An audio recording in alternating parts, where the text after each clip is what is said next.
ঈদ ঘনিয়ে আসায় সারা দেশে জমে উঠেছে কোরবানির পশুর হাট। সে খবর জানাতে বরিশালের চরমনাইয়ের পশুর হাটে আছেন সহকর্মী অপূর্ব অপু। বিস্তারিত জানতে সরাসরি যাচ্ছি তার কাছে। দেখুন, আজকে দুপুরের পরপর থেকেই বরিশালের প্রায় সবগুলো গরুর হাটই জমজমাট।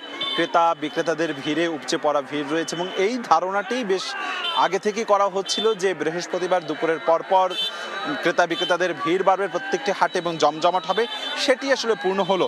ব্যবসায়ীরা বলছেন যে গেল কয়েকদিন পর্যন্ত বরিশালের হাটগুলোতে যে বেচা বিক্রি হয়নি সেটি কিন্তু আজকে দুপুরের পরপর হওয়া শুরু করেছে এবং এখন বাজে বিকেল 6:15 বাজে। দুপুরের পরপর বরিশালের প্রত্যেকটি হাটেই বেচা বিক্রি বেশ ভালো হয়েছে বলে বলছেন এখানকার বিক্রেতারা। এবং আমি এই মুহূর্তে আছি বরিশালের জেলার সব থেকে বড় যে পশুর হাটটি রয়েছে চরমনাইয়ের পশুর হাট। এখানে 1.5 লক্ষ পশু নিয়ে আসা হয়েছিল বিক্রেতাদের পক্ষ থেকে। সেই হাটে বেচা বিক্রি চলছে 40,000 টাকা থেকে শুরু করে 14 লাখ টাকা অবধি পর্যন্ত এখানে গরু বিক্রি করা হচ্ছে, ছাগল বিক্রি করা হচ্ছে এবং আইন শৃঙ্খলা রক্ষাকারী বাহিনীরও বেশ তৎপরতা আমরা লক্ষ্য করছি যাতে কোনো ধরনের কোনো অপ্রীতিকর ঘটনা না ঘটে।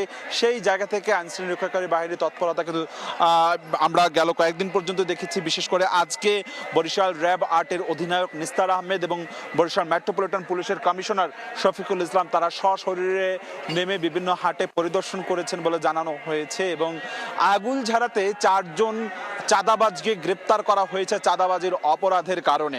তবে মোটা দাগে যে বিষয়টি রয়েছে আমরা দেখাতে চাই যে দেখুন, বরিশালের চরমনাইয়ের যে পশুর হাট রয়েছে সেই পশুর হাটে মানুষের যে ভিড় রয়েছে প্রায় 1.5 লক্ষ মানুষের ভিড় রয়েছে বলে জানিয়েছে এখানকার বিক্রেতারা। আমরা মাঠের বাইরের যে সড়কটি রয়েছে সেই সড়কটি দেখাতে চাই। বাম পাশের যে সড়কটি রয়েছে সেই সড়কে প্রায় 3 থেকে 4 কিলোমিটার পথ এই মুহূর্তে যারা এখান থেকে পশু কিনে নিয়ে ঠিক এই যে সড়কটি রয়েছে সেই সড়ক থেকে নিয়ে যাওয়া হচ্ছে এবং কার্যত এখানে এখন কোনো ভ্যান কিংবা ট্রাক পাওয়া যাচ্ছে না যে পশুগুলো নিয়ে যাওয়া হবে। তার জন্য কিছুটা বিপাকে পড়তে হচ্ছে। মূলত এই সড়কটি দিয়ে এখন প্রায় 3 থেকে 4 কিলোমিটারের পথটি এখন মানুষ পায়ে হেঁটে তার পশুটি কিনে নিয়ে যাচ্ছে।